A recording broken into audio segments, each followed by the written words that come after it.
So today we have speakers whom we have really worked and waited for quite some time now. I know, but excellent speakers. The topic is so important for us in the transplant, and we said, okay, invite them to speak to us. Holly Kerr, Dr. Holly Kerr, she is the division head of the New Center 1 Dermatology Clinic, and she runs the transplant clinic for us along with Dr. Pritchet, who's just joined us. Now, Holly comes with 2 transplant fellowships, I realized, one in Canada and one in United States, and she has been with us since 2007. She has had her diploma. She's a diplomat of the American Board of Dermatology, as well as the Canadian graduate of the Royal College of Physicians and Surgeons in Canada. She has a ton of awards. Amazing, her CV is so big. She's been the top doctor October of 2015. The Catherine Quinlan Devotion and Humanism Award in 2015, June again. Edward Kroll Annual Faculty Role Model Award, 2010. And of course, the Education Pillar Award also. She is very widely published in dermatology and has done several clinical trials. Her areas of interest include contact dermatitis, transplant dermatology, medical dermatology, medical education, and phototherapy. And her melanoma screening clinic is on Mondays, and that's very important for us, yes. Ladies and gentlemen, Dr. Holly Kerr. Then I have, can I just do the second introduction also? Dr. Ellen Pritchet. She is a graduate of the Drexel University College of Medicine, where she did her residency in Philadelphia. And she also did her master's in public health, thank you, at the Yale University, and has worked there. That was in 2004. Her work experience, she's been an epidemiologist and a program coordinator for the for Department of Public Health and Tuberculosis Control Program in Philadelphia, and has been a senior staff physician with us since September of 2014. A ton of awards, again, the Duffy Hope Award. She's been awarded the Resident of the Year, Excellence in Clinical Practice, you name it, and she's had it again. And she has authored several publications and a book chapter. Dr. Pritchet.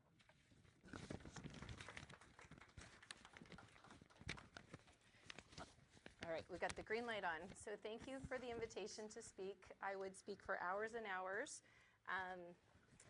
on dermatology, but I understand we've got about 45 minutes to 50 minutes, and I want an open discussion. I think Nikki and I talked about that, is how we can work best with you and kind of make the Henry Ford experience a little bit better. So if we do have to end early, it's for the sake of discussion, and that's one of the reasons we wanted to come. So we both have no conflicts of interest. One off-label use will be acitretin for the treatment of squamous cells and actinic keratosis. These are the formal objectives that we'll go through, talking about skin cancer treatments, the importance of skin maintenance, what makes a squamous cell high risk, reviewing current treatments, including Mohs surgery, radiation, and skin cancer and skin of color. So we thought we'd make this case-based, and this is my case number 1, and this is the case about the patient that is guaranteed to put you behind in clinic by at least 30 minutes. So I don't know if you've ever had this experience. This is like my clinic today, and I open it up and I see, oh, okay, this is great, and then all of a sudden I see this person. They for sure. I'm like 45 minute late, but that's okay. And I was, but it doesn't matter. And so this is the person. This is, I could name 10 people off the top of my head, but this is a middle-aged to elderly Caucasian gentleman, so skin type 1, who within months to years of transplantation, every time I see them on a monthly or every 3-month basis, develops these very large tumors. These are, let me make sure I'm right, perfect. High-risk areas, the dorsal hands, they're large. These are large ulcerative areas. This is in a photodistributed area. This is most likely a keratoacanthoma, but we can't tell. And you can really get this explosion of skin cancers, and they're really quite challenging patients. And then these are other things that we see in patients, the really hypertrophic actinic keratosis, that background or redness with really thick adherent scale. And this one is likely probably a Bowen's or a squamous cell in situ due to the size. And then here's just a typical patient with all the circles showing actinic keratosis, you know, which one is going to turn into a squamous cell. So we really have to treat the whole field. And so these are typical patients that we see in the transplant clinic. So this is kind of how I approach these patients, like what I do in transplant clinic. And I actually tell patients, I am going to work with you. I'm going to see you regularly, and you are my work in progress, and I'll take care of this. Obviously, pick the most worrisome lesions to biopsy, and there's some patients I could biopsy 10, 20, 30 spots, and that's not the right thing to do. It hurts. There's a lot of lidocaine, and the subsequent surgery, whether it be Mohs or excision, needs to be done. And so I try and do, you know, no more than 5 biopsies at a time, and wait for the pathology report, and depending on that, treat the highest, most aggressive malignancies first. Once the biopsy numbers start decreasing in the visits, then we start talking about field treatment. And how can we get that, for example, face under better control, we get the actinic keratosis under control, and really decrease the malignancies. I do make phone calls to you guys and ask you, is there any way of changing immunosuppressive therapy? And we can talk about that, discuss oral retinoids, and then really regular visits with these patients to stay on top. And so I just want to remind everyone how common skin cancer is. And so the main one we're going to be focusing on today is the increased risk of squamous cell carcinomas, and that the number ranges anywhere between 65 up to 200 or 300-fold increase in transplant patients. It's astronomical. The squamous cells also increase on the lips, and those are high-risk areas. Basal cells increase. However, there's no increased mortality or aggressiveness to these tumors, and so we treat these the same as non-immunosuppressed. Melanomas increase, and they're more aggressive, and then we see KS, vulvar carcinoma, and rare tumors. So just some basic statistics, so it sticks. They are important tumors in the U.S. at 10 years post-transplant. The range of skin cancer, the incidence of skin cancer ranges between 10 and 27%. Another study at 20 years, it jumps up to 40 to 60%. And, you know, skin cancers in Australia are obviously much higher than they are in the United States, but if someone grew up in Australia, it's a real concern, and they can be up to 80% at 20 years. More statistics, and we'll go through it. It's really, really an important issue. And just, I mean, I could go on and show you examples of how increased skin cancer is. And so we know the risk factors. And so squamous cell increases with time, and it is also related to the type of transplant. And so the more immunosuppressed a patient is, the higher chance of immunosuppression. So heart and lung has the highest immunosuppression. I probably should have added some other things that we're doing here at Henry Ford. So the intestinal transplants, it is my understanding that they are have higher levels of immunosuppression, greater than kidney, greater than liver. And so the other risk factors include skin type. They include an increased age at transplant, the duration and level of immunosuppression, whether they've had multiple transplants increases their risk. If they've had a skin cancer or squamous cell before transplant, do they have a history of lymphoma pre or post-transplant? Is there pre-transplant end organ disease, such as rheumatoid arthritis, lupus, and autoimmune hepatitis also is a risk factor. In addition, really only with liver transplants do they have a history of psoriasis, and have they been on previous medications such as TNF inhibitors, which increase non-melanoma skin cancers, and phototherapy such as PUVA. So age, if patients have a transplant greater than 50 years of age, that increases the chance of developing a skin cancer. And then just comparing squamous cells, basal cells are the most common in non-immunosuppressed population, the normal population. And this is a reversal. And really, it's not seen in any other immunosuppressed situations such as HIV, AIDS. It's really unique to the transplant patients. So squamous cells, in addition to being a lot more common, are more aggressive. In the general population, the range is 0.5 to 5% metastasis, and in the transplant patient, the range is from 6 to 9, and it really can be higher than that. And their 5-year survival is not good. It's 50% of 3 years in squamous cell carcinomas, and they have a high level of local recurrence. There's other types of skin, I guess going into the treatment of skin cancer, there's a condition called squamous cell carcinoma with aggressive subclinical extension. And really that means kind of what the title is, the tip of the iceberg. We see a skin cancer, we biopsy, it looks like 5 millimeters. And in a non-immunosuppressed patient, maybe we take 2 to 5 millimeters around it and it's clear. And in transplant patients, you take that tip of the iceberg, but you're really going on your Mohs layers out and out and out and out, and there's all this subclinical extension. And so treatment needs to be more aggressive, and this is a nice article that describes that. The role of HPV is still not that well defined. We know it's increased in transplanted skin, and it's increased in skin cancers in patients who've had a transplant. And there is active research going on this, ongoing. And just information for dermatologists to be aggressive even with wart treatments. So moving on to treatments, there are guidelines of care for dermatologists in how to treat skin cancer in these patients. And really the main thing is once I get the pathology report, is it less aggressive or more aggressive? And I keep the word aggressive in because it's still aggressive in a transplant patient. And so this is a nice flow chart showing how I would manage a less aggressive, not a low risk, a less aggressive skin cancer. And so depending on the location, meaning the mask of the face, where your glasses are, the central face, the central eyes, eyelids, eyebrows, periorbital, nose, chin, temple, and ears. We measure things before we do a biopsy, and if it's less than 6 millimeters, it's considered less aggressive. If these are higher, these are tumors these are higher risk areas. The cheeks, forehead, neck, and scalp, the cutoff's 1 centimeter, and on the body, the cutoff's 2 centimeters.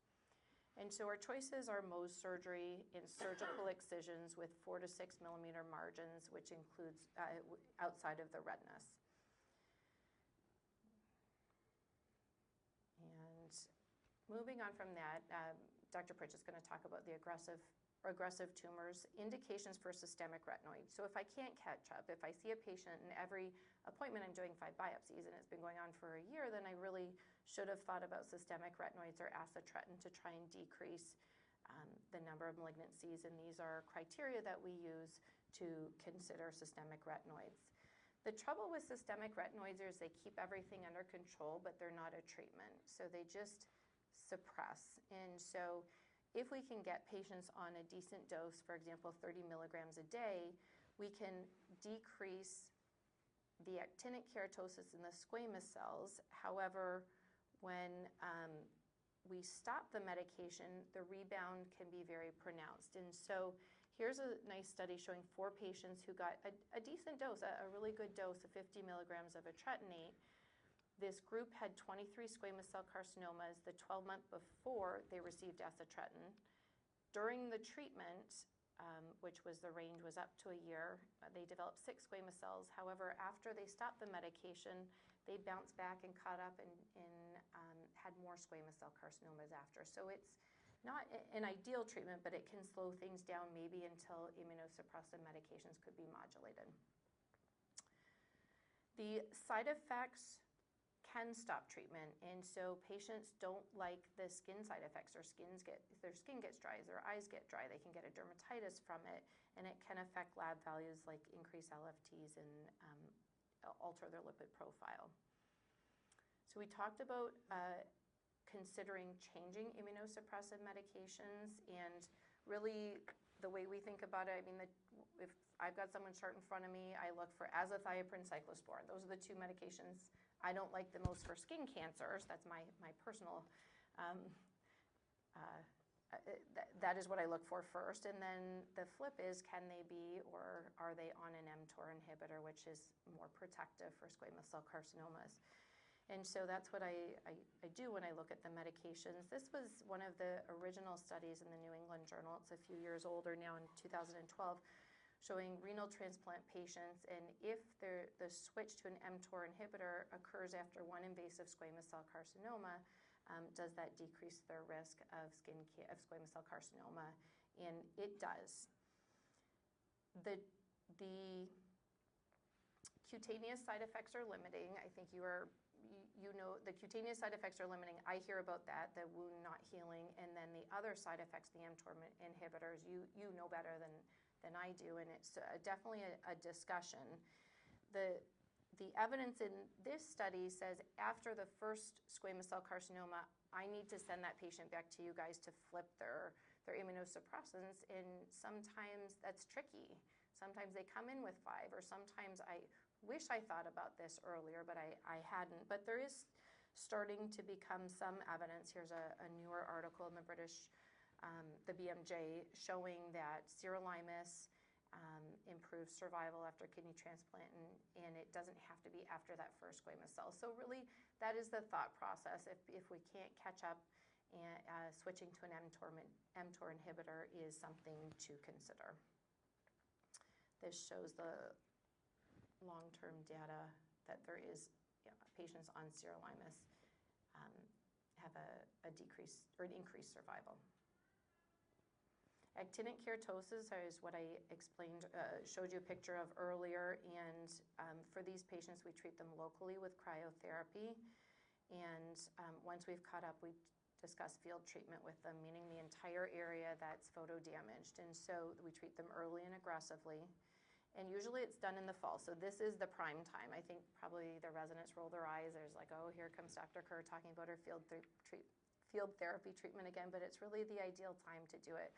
Most of these therapies photosensitize patients, and unless they're going to Florida, it really is the perfect time to do it. So the 3 options we have are photodynamic therapy, 5-fluorouracil, or imiquimod. There's some newer agents that could also be considered, but they have a similar outcome.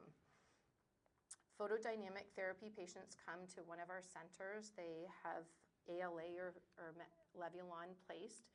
They sit in a room with no windows, and they wait for 60 minutes. After 60 minutes, they sit under this machine or a different machine. This one's called the Blue U, and it's blue. It's visible light for 20 minutes. There's burning, stinging, tingling during the treatment. If it's too bad, we try and pull the light source away from patients. And then after that, it's really 24 going on to 48, but we tell patients 48 hours, you have to stay inside. You cannot go outside. You get a severe sunburn to the point you could be admitted to the hospital. And so they're so photosensitive. They can't sit by a window. It's visible light that really does this. But the treatment is a quicker therapy. So this is what to expect after treatment, and the healing is really nice. 5-fluorouracil is a topical chemotherapeutic agent that, when applied to larger areas such as the dorsal hands and the forearms here, causes all the pre-skin cancer areas to turn red. You can have a hemorrhagic crust, and it heals nicely. And here's some examples of some pretty brisk reactions. You just have to hold the patient hand through it and tell them this is okay, this is exactly what I want to expect, and it'll heal beautifully. It really does. And imiquimod has a similar response. Imiquimod comes in these small packages, and now they're finally getting some bigger areas. But if you want to field treat a chest or a back, these packages are really annoying, and so probably better for a face. So, guidelines for follow-up. They're pretty well laid out in the dermatology guidelines, but people who are getting multiple skin cancer, have a history of metastatic or squam or melanoma, I'm seeing every 1 to 3 months. And if everything's going really well for patients, then I see them once a year. And so the range is in between. Uh-oh. Activate Windows now. It says my period's expired. There we go. So for the sake of time, I'm going to go through these here. Ways we educate our patients. We have an Epic handout, .sunscreen. You guys are welcome to use it on our after visit summary. You can type in .sunscreen, and there's actually a really good YouTube video we've been playing, made from the American Academy of Dermatology. And I would love to say I always run on time in clinic, but I don't. And when patients are waiting to see me, we'll have the MA come in and put the video on, and we're actually going to do a study. I think it's waiting for IRB submission to see if we can improve the education of our transplant patients. So I'm going to turn the stage over. Okay, so I have the case of the non-healing ulcer. So this was a 60-year-old African-American male. He had a kidney transplant in 2002. And a year after his transplant, he noticed this lesion on his upper lip columella area. However, it wasn't biopsied until 4 years later by ENT, and it was found to be an invasive squame with perineural invasion. So he underwent wide local excision and had positive margins. Then he underwent a second excision, and several months later he noticed a new lesion in the intranasal area. He was then referred to radiation oncology for radiation therapy, and then eventually, after a second recurrence, he was referred for Mohs surgery. So this is how he presented. This is his Mohs defect, and unfortunately this patient died of his skin cancer.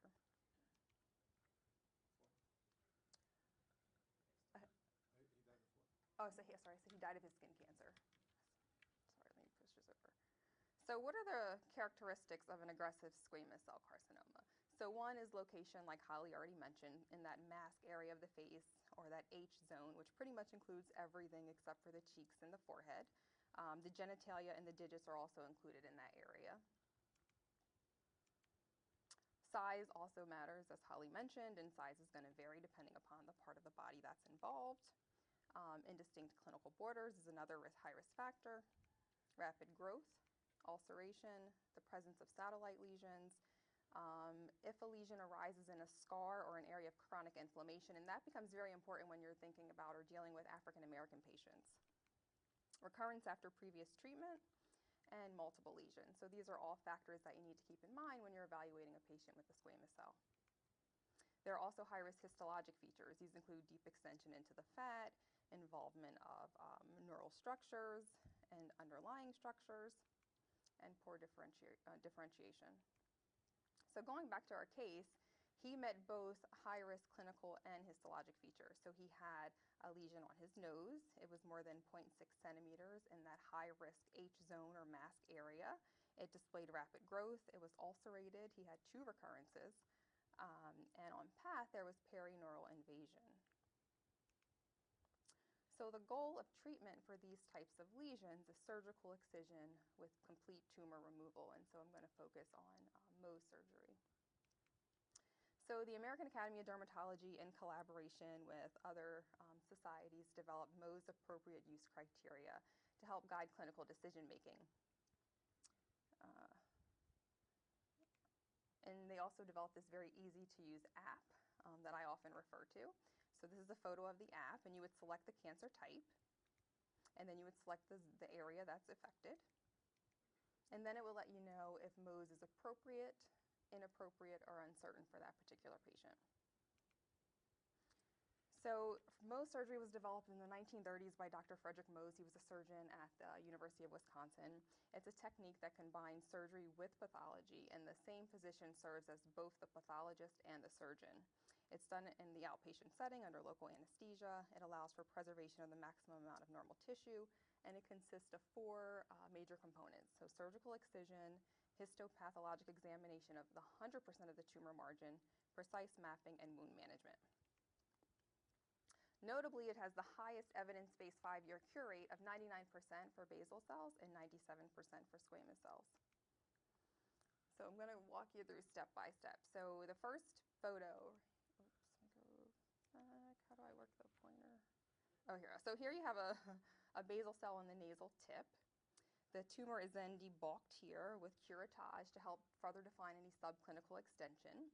Then a beveled excision is made with a scalpel angled at 45 degrees, and it includes the tumor and then a layer of normal surrounding skin.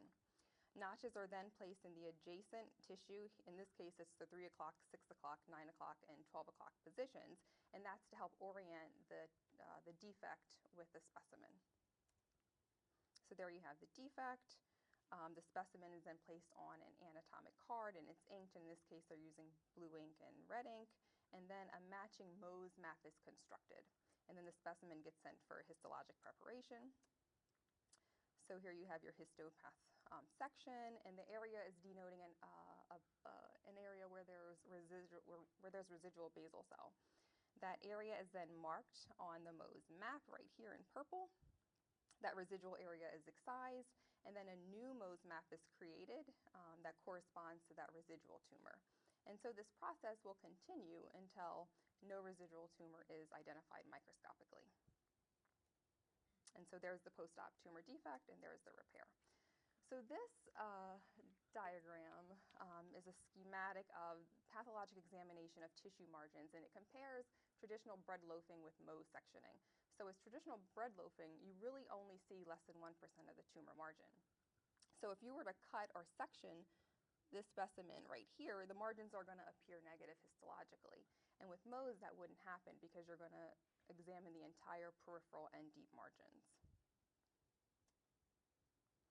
And so Mohs has been used to successfully treat a wide variety of other tumors. One relative contraindication, though, is tumors that display discontinuous growth patterns, because that can create problems with false negative margins.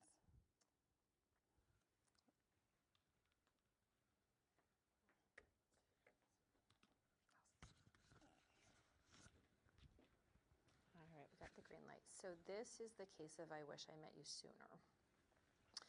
So this is a gentleman that we saw at Henry Ford Hospital. He was seen in March. He was a 57-year-old Caucasian male, status post-living donor renal transplant, and we saw him, the transplant was in December, we saw him in March for a mole check.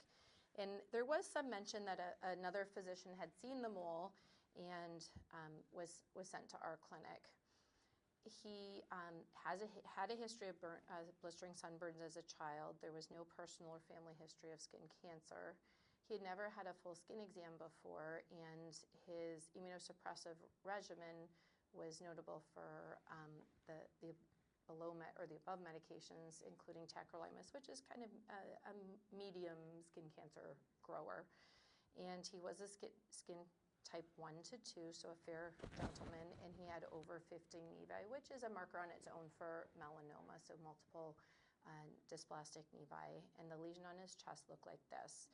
And so it is larger than a pencil eraser, which is 6 centimeters. There's a variety of colors. It's got some white areas consistent with regression. I think everyone would agree it's an atypical lesion. The pathology was in keeping with the superficial spreading type melanoma. His depth was 0.98, and it filled or expanded into the papillary dermis. There was no ulceration, but ulceration is a poor prognostic factor. It did have a 3 mitosis per millimeter squared, which is has a poor prognosis, and there was no perineural invasion. There was a lot of inflammation around the tumor. And however, when there's regression in the melanoma and basically the immune system's eaten that melanoma away, you really don't know the full thickness of the melanoma. And so the best depth that we have is 0.98, and that's really how prognosis is based. He underwent excisional biopsy for diagnosis and was seen in clinic. And it ended up towards the end of March that his treatment, his immunosuppressive medications were switched. And the actual treatment for the melanoma was done by Dr. Nathanson. So he had a wide excision with axillary sentinel lymph node biopsy. And the final excision was 9 by 3 centimeters, and he had negative lymph nodes, which was great. And this was the patient. You can see the here, and then the numerous background of nevi. These patients without transplant, if they come in and they have hundreds of nevi, are overwhelming, and you really have to take your time to look at each individual area. These patients are seen in the pigmented lesion clinic, and documentation, including numerous pictures, are taken. So we wanted to talk about melanoma in the transplant population, and just a question: what is the most common let me ask the question. The majority of post-transplant melanomas occur in what type of organ recipients? And so it's D, kidney. Kidney, yeah. And so this is a review. Melanoma, the ABCDs are the ABCDs. So a lesion that's asymmetric, the border being irregular, various colors, a dark color, a red color, a light brown color. D is diameter, and it's 6 millimeters. So really just if you can stick a pencil eraser on a mole and you can see the pigment outside of it, it is greater than 6 millimeters. And then evolution, so a changing lesion, and we really have to trust our patients to say that and take it very seriously when they tell us things are changing. We commonly use dermoscopy to evaluate the pigmented lesion. It's very helpful to us in clinic, whether to biopsy things or not. And we take dermatoscopic findings in clinic and to follow the subtle changes. We're able to do that nicely on EPIC. So as I mentioned before, melanoma is approximately threefold increase in transplant patients. And really melanoma occurs in three contexts. It can occur in the pre-existing melanoma prior to transplant in the donor, de novo melanoma after transplant, and I said that wrong. A patient who received a transplant prior to transplant, they could have had a melanoma, de novo melanoma after transplant, and then melanoma derived from the organ donor. Going back, I didn't talk about this, and I just had thought about it kind of when I was driving over. And one of the articles that I had read was discussing it. We don't do skin checks on donors. I've never done that. I've never done a skin cancer check on an organ donor. And if they're high risk, is that something that we could catch? So that was something, and there's not a lot of data on that. So melanoma outcomes in transplant recipients before transplant, there's really 4 main studies. And the first study that came out was by Penn et al. It was in 1996. And their study of 31 patients shows 19 patients experienced recurrence and death, and all had received transplants within 5 years. And however, the study didn't specify the stage. And so that was a very high and alarming number. But subsequently, there's been 3 other studies, albeit not large, showing better prognosis. So 0 to 9 recurrences, 0 to 12 recurrence, and 0 to 59 recurrence. And these are both out of the Mayo Clinic. And so it may not be as bad as we think, but the data is just not out there. So management considerations and the recommendations are if a patient has a melanoma in situ, no waiting period is recommended prior to transplant. If they have a Breslow depth of less than 1 millimeter, less than 2 millimeters with a negative sentinel lymph node biopsy, waiting 2 years is recommended. A Breslow depth of greater than 2 millimeters, a 5-year wait time prior to transplant is recommended. And then if a patient has metastatic disease or nodal involvement, transplant is not recommended. So are melanomas different in transplant patients? The most common location is trunk. In non-immunosuppressed patients, trunk is the most common, especially back in males and females. It's the lower legs, it's the calves. So that's one difference, and the number of melanoma patients studied may not be large enough to note this difference. The age range is younger, similar to what we see in non-immunosuppressed melanoma patients. The average time, the mean time to presentation is 61 months, and shorter in higher levels of immunosuppression.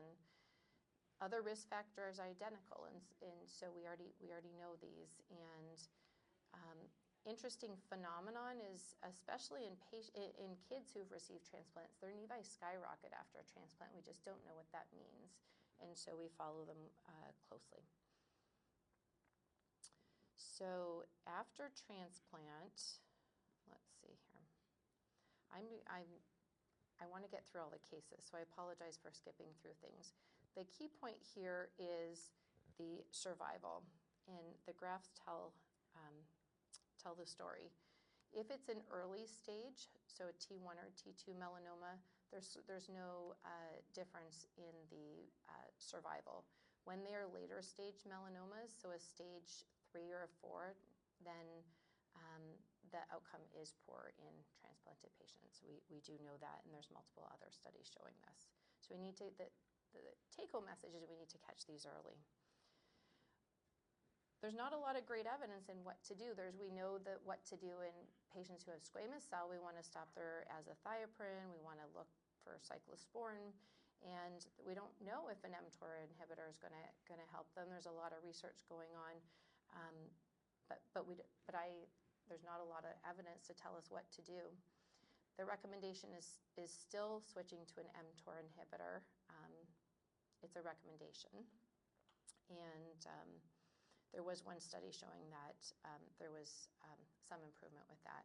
So going back to our patient was staged as a 1B melanoma, and his level of immunosuppression was mild. And at this current time, he is doing well. The third scenario is when the donor organ has melanoma and it travels over to the recipient. And it is the most, one of the more common tumors to spread, and it usually picked up as a cerebral lesion or a brain tumor or cerebral hemorrhage. And the mortality of that transfers, the mortality in those patients is very high. So the question is, when should we start doing full skin exams? And we kind of touched on that before with our other patients, but looking for melanoma, obviously when we do a full skin exam, we're not only looking for squamous cell, we're obviously looking for melanoma too. And there are different task forces or different bodies that are recommending regular skin examination. And so this is kind of what I wanted to discuss today is, what should we do at Henry Ford? And so one study shows insufficient evidence to recommend for or against screening, even in high-risk patients. The American Society of Transplant states that it should be part of pre-transplant evaluation. And then the American Academy of Dermatology is a little wishy-washier in ideally before transplant in all patients. And so what do we do with this data? There's a fourth one, International Transplant Skin Cancer Collaborative Group recommends within 4 months after transplant if we're not able to see people before transplantation. And so so it's just kind of, this was my question is how can we do things better here at Henry Ford, and we'll talk about that. Going back to this patient, could a full skin exam have changed the patient's outcome? Maybe the patient's doing well right now. It might have affected their timing of transplantation, and we don't know right now if it affected their prognosis, but right now they're still in the earlier stages and doing well.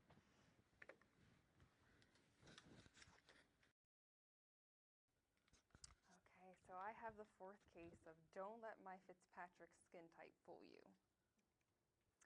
So this was a 65-year-old African-American woman. She had a kidney transplant, and she presented with a 1-year history of this lesion on her left leg. So on examination, there's a 2-centimeter brown hyperkeratotic plaque. We did a biopsy, and it showed squamous cell carcinoma in situ. So I pulled out my Mohs app to determine whether or not she should be referred for Mohs, and I selected her cancer type as squamous cell carcinoma. It was on her pretibial surface. It was a primary lesion. The subtype was in situ or Bowen's disease. It was 2 centimeters in size. She was immunocompromised. And so Mohs was appropriate for her. And so we sent her to Mohs, and she did really well. So the title of my case is Don't Let My Fitzpatrick Skin Type Fool You. So what is Fitzpatrick skin type? It's a classification system that's used to assess suntan and sunburn risk. By asking the patient to self-report how their skin responds after being exposed to UV light. So if you have a lower Fitzpatrick score, so like a 1 over here, that's going to correspond to skin that always burns and never tans. And then a higher Fitzpatrick score, so a 6, would mean skin that never burns and tans very easily. A recent study found that Fitzpatrick's skin type is actually a stronger predictor of squamous cell carcinoma after solid organ transplantation than race and pigmentary phenotypes. So it's important to remember that ethnicity does not equal skin type. And so physicians will often overestimate sunburn risk in patients, in lighter skin patients, and underestimate it in darker skin patients. And so Fitzpatrick's skin type is a way to resolve that. So skin color is determined by the presence of melanin. Darker skin has more epidermal melanin, and that provides an intrinsic natural SPF of 13.4 compared to 3.4 in lighter skin. And that leads to a twofold increase in the ability to effectively filter UVR. Darker skin patients have more melanized melanosomes, thereby making UV light play a lesser role in the development of skin cancer. So both non-melanoma skin cancer and melanomas are significantly lower. So they're only seen in about 5% of Hispanics, 4% of Asians, and 2% of Black patients. Squamous cell is the most commonly diagnosed skin cancers in African Americans, and the second most common in Caucasians, Asians, and Hispanics. And then among African American patients, the peak incidence is seen in the 5th decade of life, and rates are higher in women than in men. So the most important risk factors for the development of squamous cell is chronic scarring processes and areas of chronic inflammation, such as discoid lesions or sites of previous radiation or burn. So regardless of the original etiology, it's really important that if you have a patient with skin of color and they have a non-healing ulcer, it should be biopsied. Lesions typically present in an atypical manner. So in situ lesions are often pigmented. That's not the case in Caucasian patients outside of the groin area. And lesions often tend to occur on sun-protected areas, so the lower extremities and the anus, rather than the head and the neck. So here you see on the left, you have a pigmented squamous cell carcinoma in situ on the finger, and then on the right, there's a squamous cell arising in a discoid lesion. So although the rates of squamous cell are lower, when they do occur, they're associated with increased morbidity and mortality. So there's an increased risk of metastasis, very high mortality, up to 30%. And that's often attributed to delayed diagnoses. Maybe the tumors are just more inherently aggressive, particularly if they are rising in scars, which could be associated with up to a 40% increased risk of metastasis. Studies have also found that there are discrepancies in healthcare delivery and utilization, which may affect outcomes. So poverty, lack of health insurance, and transportation can be barriers to care. Additionally, Hispanics and Blacks have been screened less frequently for cutaneous malignancy. So these lessons really shouldn't be lost on our skin of color organ transplant patients. So despite the heightened risk for skin cancer overall, studies have found that organ transplant recipients have had low levels of awareness and compliance with sunscreen and other photoprotective measures, and this lack of awareness appears widespread, and it may be more marked in those with skin of color. So these two organizations, the International Transplant and Skin Cancer Collaborative and the Skin Cancer and Organ Transplant Patients, they have a yearly scientific retreat, and the theme of this year was the cutting edge of skin cancer and transplant recipients, and one of the topics was skin disease in patients of color. So I'm hoping that this is a first step in fostering more research in this population of patients. So as you all know, I went to Drexel University. That's where I completed my residency, and I spent a lot of time there helping to establish a multidisciplinary transplant clinic. What was unique about this clinic is that they saw a lot of patients with skin of color, particularly African American patients, and so I'm going to share a little bit of my experience there. So they formally opened in November 2011, and we retrospectively examined all newly referred transplant patients seen in the first 2 years of clinic. During their initial consultation, patients were evaluated for all cutaneous lesions. Then all cutaneous lesions were categorized into 6 broad categories based on the highest level of acuity. So the categories were malignant, premalignant, infectious, inflammatory, pigmentary, and then other benign lesions. So we evaluated a total of 245 patients. There were 159 males, 86 females. The majority were Black and had a kidney transplant, and the average number of years post-transplant was 6.6. One interesting finding is that there were over 75 distinct benign diagnoses that were identified and treated. Nearly 25% had either a malignant or a premalignant primary diagnosis. A total of 38 patients had 223 skin cancers, which is an average of about 6 skin cancers per patient over a 2-year period. And then another interesting finding is that non-melanoma skin cancer and precancerous lesions were identified in all Fitzpatrick skin types. And 18% of those patients were of darker Fitzpatrick skin types. So just to remind you, don't let a patient's Fitzpatrick skin type fool you. Oh, and so we're going to end with it. We thought we'd end with a discussion of the current practices here, because this article recently came out in Clinical Transplantation, where they assessed skin cancer screening practices among the physicians at Baylor University. So they surveyed 37 solid organ and bone marrow transplant physicians. The majority were characterized as low screeners, meaning that they only referred to dermatology less than 50% of the time. However, an overwhelming majority agreed that skin cancer is aggressive and that total body skin exam should be an important part of post-transplant care, but only a minority of them actually routinely referred, and then even less referred for pre-transplant screening. And then notably, almost half of them had lost patients to skin cancer-related deaths. So the main influential factor for deciding whether or not to send someone to see dermatology was difficulty in obtaining an appointment and long wait times. Additional barriers that were identified in a multi-center survey of 478 Canadian transplant physicians were there was no formal screening policy in place, and there was no dermatologist in the same medical center. And so that brings us to the current situation here at Henry Ford. So what we have now is I've been seeing transplant patients for a while. I have transplant appointment types held in my clinic throughout the days. I'm mainly at New Center 1, and on Tuesdays and Thursdays, and I have another day that varies at different sites. And so those slots are held. There's no other patients that can use them unless I steal them for another patient, so I can do that. In addition, our staff is trained that if someone's had a transplant and something urgently needs to be added on, we definitely do not say no. Having said that, I have access issues. I'm sure all of you do. So we're lucky enough to have Nikki join us, and Nikki is now working at New Center 1 on Mondays and Fridays and has transplant slots held. And they're not necessarily for skin cancer screenings. They can be used for that. If someone has an infection that comes on quickly, we're happy to see them and happy to add them on. And so now we have 4 days of slots held, and we can really vary the number of slots depending on what we need. And so if we need to increase it, we easily can. It's really Epic's worked well for that.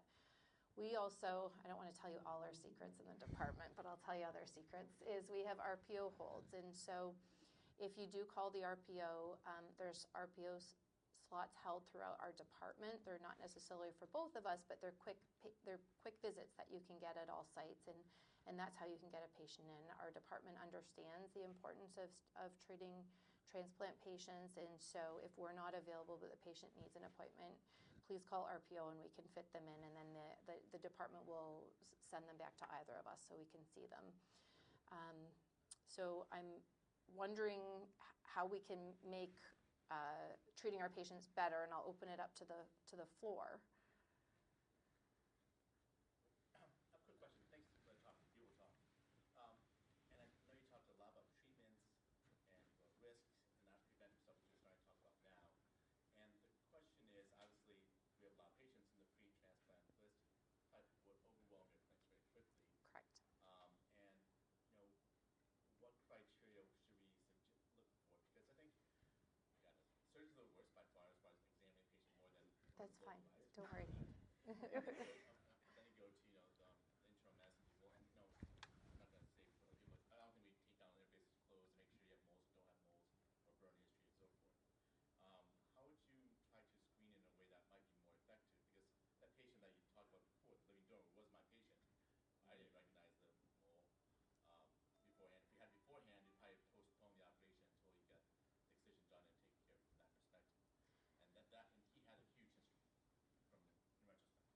in retrospect. So we could incorporate it into your intake forms. If you like, we can write a checklist to yes or no. You could have the patients fill it out while they're waiting. I don't know what you usually routinely do in the waiting rooms. We're happy to make that, whatever you think will work.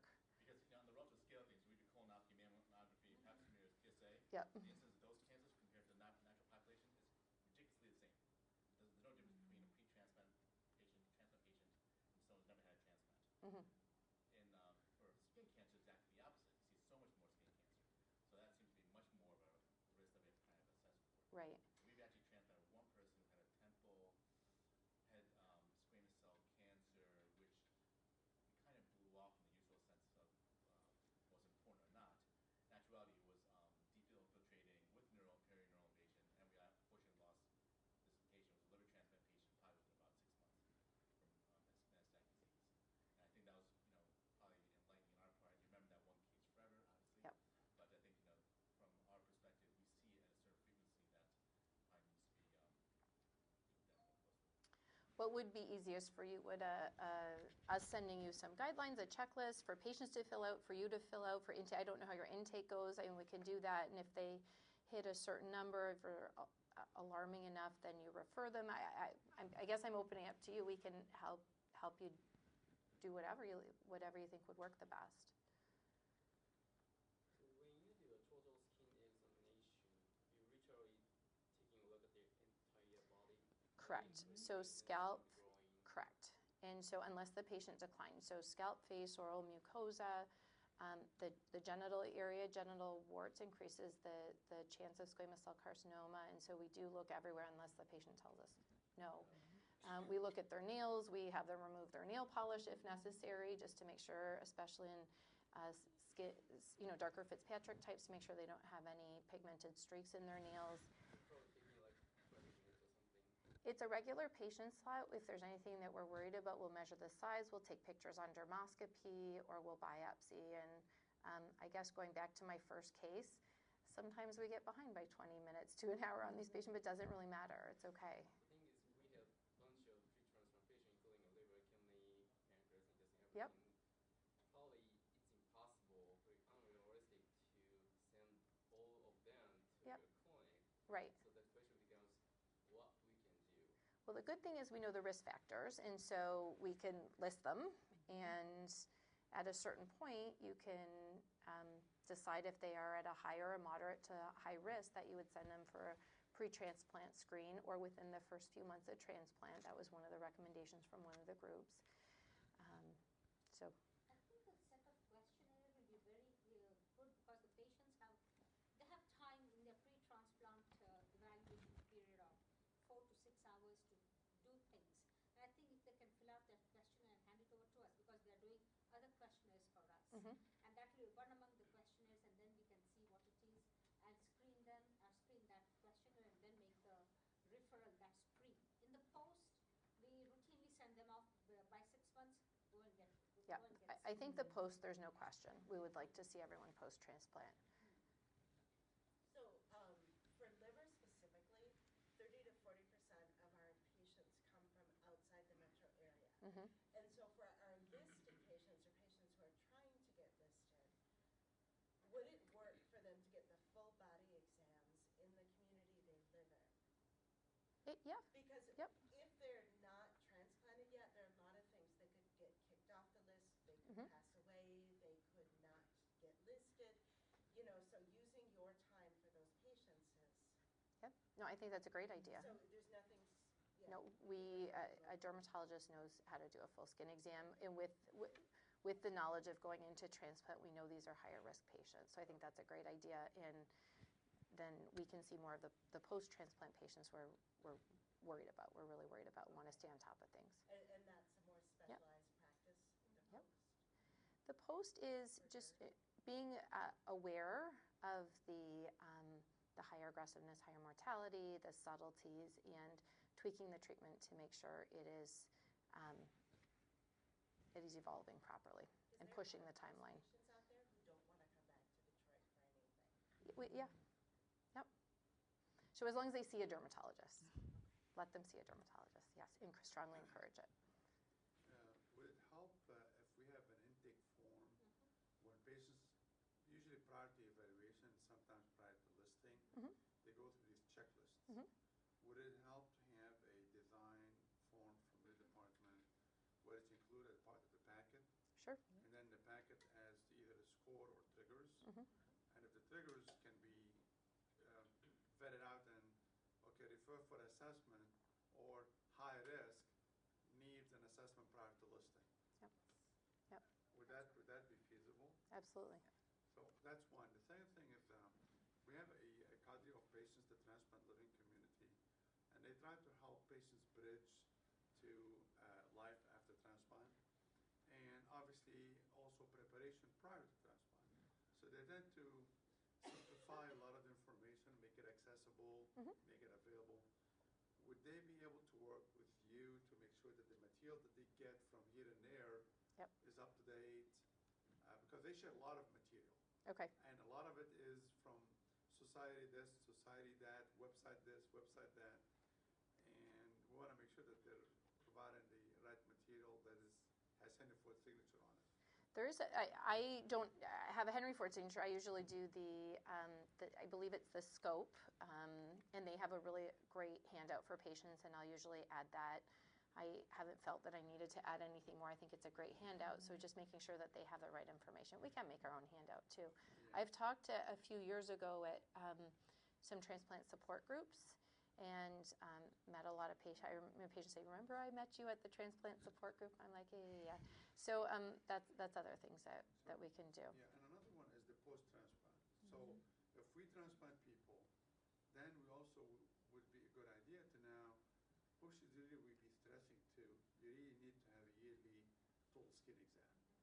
To everyone. Yeah, and to everyone, then we'll put it as part of the standard then. Yeah. Then we'll put it as part of the standard. So give us a few months to increase our access.